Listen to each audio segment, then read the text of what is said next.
AP మాజీ మంత్రి కొడాలి నాని పైన కేసు నమోదైంది. సోషల్ మీడియాలో ఆయన చేసేటువంటి పోస్టులు, ఆయన మాట్లాడే మాటలు చంద్రబాబును ఉద్దేశించి, చంద్రబాబు కుటుంబాన్ని ఉద్దేశించి, టీడీపీ మహిళా కార్యకర్తలను ఉద్దేశించి, మంత్రులను ఉద్దేశించి గతంలో ఆయన పెట్టినటువంటి పోస్టులు, మాటలన్నీ కూడా తమకి ఇబ్బంది గురి చేశాయి. ఒక రకంగా చెప్పాలంటే అవి భరించలేకపోయాము. ఇంత ఘోరమైనటువంటి నీచమైనటువంటి పదాలని ఉపయోగించి మాట్లాడతారా, ఇంత నీచాతి నీచంగా ప్రవర్తిస్తారా అంటూ వెక్కి వేచారినటువంటి ఒక విద్యార్థిని, ఏయూ లా కాలేజీలో లా చదువుతున్నటువంటి అంజన ప్రియ అనే ఒక విద్యార్థిని విశాఖపట్నంలోని 3వ టౌన్ పోలీస్ స్టేషన్లో కొడాలి నాని పైన కేసు నమోదు చేసింది. ప్రస్తుతం కొడాలి నాని పైన సెక్షన్ 353(2), సెక్షన్ 352(3) కింద కేసు నమోదు చేశారు. సో ఇప్పటికే పరంపర కొనసాగుతుంది. సోషల్ మీడియాలో పోస్టుల పైన, సోషల్ మీడియాలో వ్యాఖ్యల పైన ఆర్జీవీకి, శ్రీరెడ్డికి పైన కేసులు నమోదయ్యాయి. ఏకంగా ఆర్జీవీకి నోటీసులు జారీ చేసి విచారణకు రావాల్సిందిగా కోరారు. ఇటు శ్రీరెడ్డి పైన కూడా కేసు నమోదైంది. శ్రీరెడ్డి పైన కూడా పెద్ద ఎత్తున పోలీస్ స్టేషన్లో ఫిర్యాదు చేశారు. శ్రీరెడ్డి కూడా కొంత క్షమాపణ చెప్పినట్టుగా పవన్ కళ్యాణ్, నారా లోకేష్ ఉద్దేశించి ఒక లెటర్ కూడా విడుదల చేసింది బహిరంగ లేఖ. ఈరోజు ఆర్జీవీ కూడా కొంత మచ్చిక చేసుకునేందుకు భయపడ్డారా, లేదంటే ఏం జరిగిందో ఏమో కానీ భయపడుతున్నట్టుగానే ఆయన పొగడ్తలు అయితే ఉన్నాయి. ఏకంగా బాలకృష్ణని ఆకాశాన్ని ఎత్తారు ఆయన. పొగడ్తల వర్షంతో ఆయన్ని బాలకృష్ణ తడిపేశారు. ఈ నేపథ్యంలో కొడాలి నాని పైన కూడా మరో కేసు నమోదు కావడం, ఇది కూడా సోషల్ మీడియా ప్రభావం వల్లే అనే విషయం తెలియడంతో ఒక్కసారిగా సోషల్ మీడియా పైన ఎంత పెద్ద ఎత్తున ఆంధ్రప్రదేశ్ ప్రభుత్వం ఫోకస్ పెట్టిందో అర్థమవుతోంది. ఈ ఫోకస్ పెట్టడమే కాకుండా ఎవరైనా సరే ఉపేక్షించేటట్టుగా మాట్లాడుకొస్తున్నారు. హోంమంత్రి అనిత ఇదే చెప్పారు. డిప్యూటీ సీఎం పవన్ కళ్యాణ్ ఈ రకంగానే మాట్లాడుకొచ్చారు. నిన్న హిందుస్థాన్ టైమ్స్ లీడర్షిప్ సంబంధించిన సదస్సులో కూడా ముఖ్యంగా చంద్రబాబు నాయుడు ఇదే రకమైన వ్యాఖ్యలు చేశారు. సోషల్ మీడియాలో తల్లిని, చెల్లిని కూడా బూతులు తిట్టించారు. తమపైన, తమ కుటుంబీకులపైన, తమ కార్యకర్తలపైన ఎటువంటి అసభ్యకర పదజాలం ఉపయోగించి మీరు మాట్లాడాలని చూసాం. 45 ఏళ్ల రాజకీయ ప్రస్థానం ఉన్నటువంటి నాకు 53 రోజుల పాటుగా మీరు జైల్లో బంధించారు.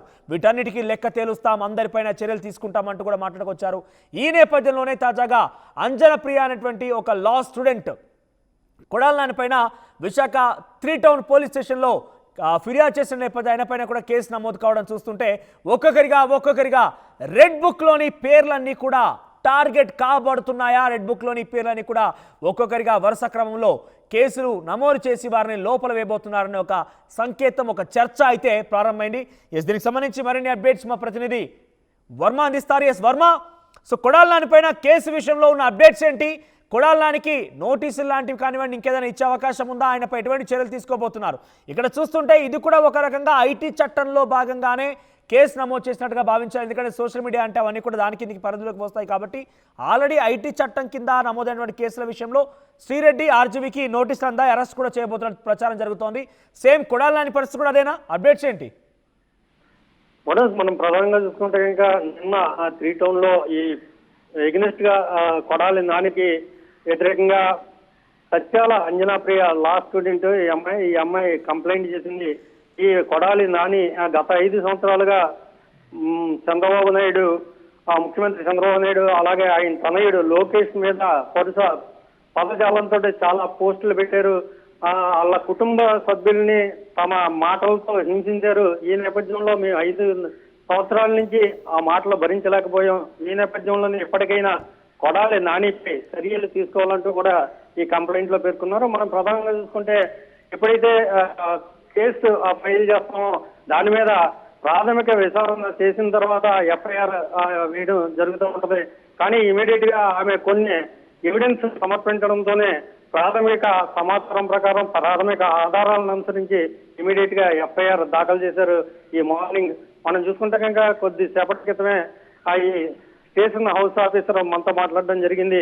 మొత్తం మీద 67 ఐటీ యాక్ట్, అలాగే భారత న్యాయ శాస్త్రం ప్రకారం 352 అలాగే 353 సెక్షన్లని మొత్తం మీద ఈ కొడాలి నాని మీద నమోదు చేసాం. దర్యాప్తు కొనసాగిస్తా ఉన్నాం.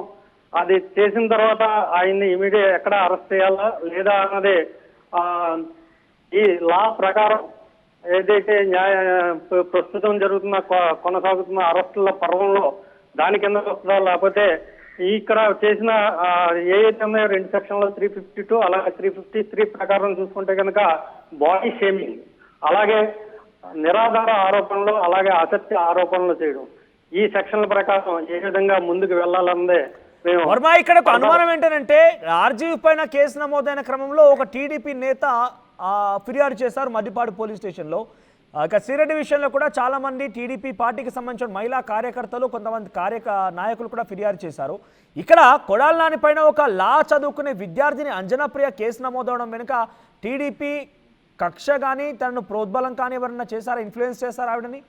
అంటే ఒక పర్సనల్గా సామాన్య విద్యార్థిని ఎందుకు కొడాల నాని పైన ఫిర్యాదు చేయాల్సి వచ్చింది? మనోజ్, మన ప్రధానంగా చూసుకుంటే 5 సంవత్సరాల కాలంగా ఈ పదే అందరి మీద కూడా పరుష పదజాలంతోనే అలాగే అసభ్య రాతలు సోషల్ మీడియాలో స్ప్రెడ్ చేస్తా ఉన్నారు. సాటి ఎవరైతే సగటు మనిషిగా సగటు ప్రజలుగా మేము ఎవరో ఇవన్నీ భరించలేకపోతా ఉన్నాం. ఈ నేపథ్యంలోనే ఎన్నోసార్లు మేము కంప్లైంట్లు చేసినప్పటికీ కూడా దాని మీద ఎలాంటి విచారణ జరపలేదు, ఎలాంటి దర్యాప్తు జరపలేదు అని ఆమె ఆ లేఖలో పేర్కొంది. ఈ నేపథ్యంలోనే ఇంకా భరించలేక ఎప్పటికైనా కూడా వాళ్ళకి చెక్ చెప్పాలన్న ఉద్దేశంతోనే నేను సగటు పౌరురాలిగా ఈ కేసు నమోదు చేస్తామని చెప్తున్నారు. మరోవైపు మనం చూసుకోవచ్చు, నిన్నే గౌతు సిరీస్ ఎవరైతే ఉన్నారో పలాస శాసనసభ్యురాలు ఆవిడ శాసనసభలో కూడా ప్రస్తావించింది. ఈ 5 ఏళ్ల కాలంలో నా మీద నా కుటుంబం మీద అనేక రకాలైన అసభ్య రాతలు స్ప్రెడ్ చేశారు సోషల్ మీడియాలో. నా తండ్రి మీద కూడా సీనియర్ ఎమ్మెల్యే శివాజీ మీద కూడా ఎన్నోసార్లు నేను కంప్లైంట్ చేసినప్పటికీ కూడా పోలీసులు ఎలాంటి చర్య తీసుకోలేదు. దీంతో నేను ఆ కోర్టులో ప్రైవేట్ కేసేసి ఎదుర్కోవాల్సి వచ్చింది. ఈ నేపథ్యంలో లోపల ఏవైతే కేసులు నమోదయ్యాయో దాని ప్రకారం కూడా ఇమీడియట్ గా చర్యలు తీసుకోవాలని సాక్షాత్ శాసనసభ్యురాలు పలాస ఆ ఎమ్మెల్యే గౌతు సిరీస్ కూడా చెప్పడం చేసింది. ఈ నేపథ్యంలోనే చాలా మంది దీని మీద ఆక్రోశం వెలుగుచ్చారు. ఈ 5 ఏళ్ల కాలం నుంచి ఇలాంటి అసభ్యకర రాతలకు అడ్డుకట్ట వేయాలని. ఈ నేపథ్యంలోనే ఈ సత్యాల అంజనాప్రియ లా స్టూడెంట్ ఈ అమ్మాయి కంప్లైంట్ చేసినట్టుగా మనకు తెలుస్తుంది. రైట్ వర్మ, సో మొత్తం మీద మాజీ మంత్రి కొడాల నాని పైన కేసు నమోదైంది. బిఎన్ఎస్ సెక్షన్ 352(3), 353(2) కింద సెక్షన్ కింద కేసు నమోదు చేశారు. సో త్వరలోనే ఆయన కూడా నోటీసులు జారీ చేసి అరెస్ట్ చేస్తారా, ఏం జరుగుతుంది చూడాల్సిన అవసరం అయితే ఉంది.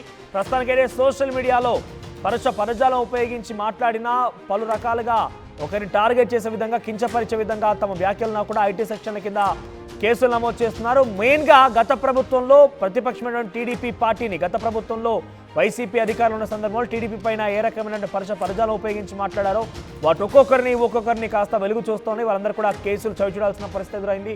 తాజాగా ఈసారి కొడాల నాని బంత్ వచ్చింది. రేపు మరొకరి బంత్ ఎవరి బంత్ రాబోతున్నది చూడాల్సిన అవసరం అయితే ఉంది.